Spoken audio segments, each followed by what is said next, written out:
Porsches are great fun, but even Porsche owners seem to have a four-door sedan for typical day-to-day needs, such as hauling the groceries and the kids, which brings us to the subject of child safety. Lisa Barrow reported on child safety seats 2 years ago, but since then there have been changes in technology and practices. So Lisa's here again to tell us the latest.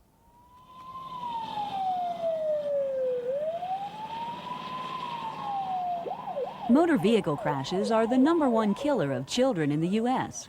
Each year, nearly 2,000 children die, and thousands are injured because they were not buckled up or were put in a safety seat that was used incorrectly. But when used properly, they are lifesavers. In this accident, the only survivor of the crash was this infant. When we first reported on this story 2 years ago, less than half of our nation's children were restrained in car safety seats.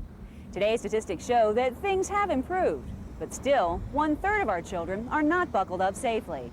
We find that the convertible seats are installed with the vehicle belts routed incorrectly through the seat, or children installed in the seats improperly with the child seat harness.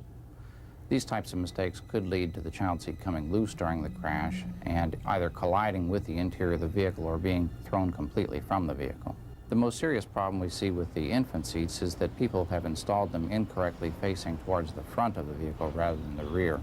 It's very important that infants up to about 20 pounds ride facing the rear of the vehicle to avoid neck injury from frontal crashes.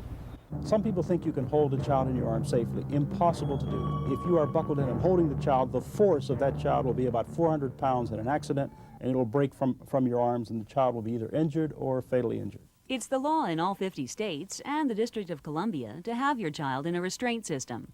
There are 3 types: infant seats for newborns and children up to about 20 pounds, convertible seats for infants and children up to 40 pounds, and booster seats for children 4 years and older. The safest place is in the rear seat. Infants should ride in the rear seat facing rear, and toddlers and older children should ride in the rear seat facing forward.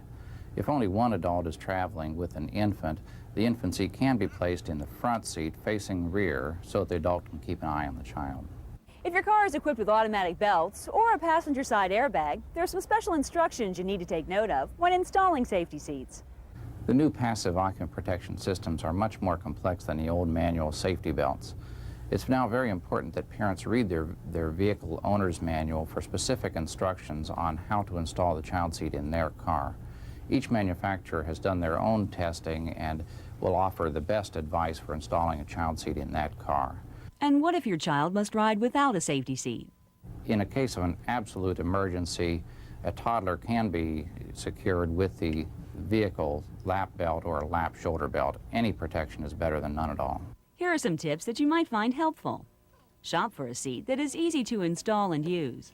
Make sure it fits in your vehicle. Once your child is in the seat, make sure that all the belts and straps are tight.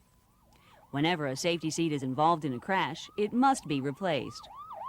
Always read and follow the directions that come with the seat. Using the seat incorrectly will greatly reduce protection.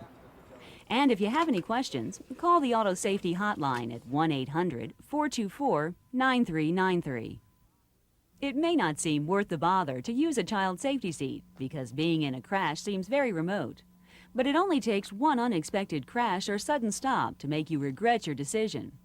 But safety seats only work if you use them correctly. So take the time to follow the manufacturer's directions. The time you invest in your child's safety could save a life.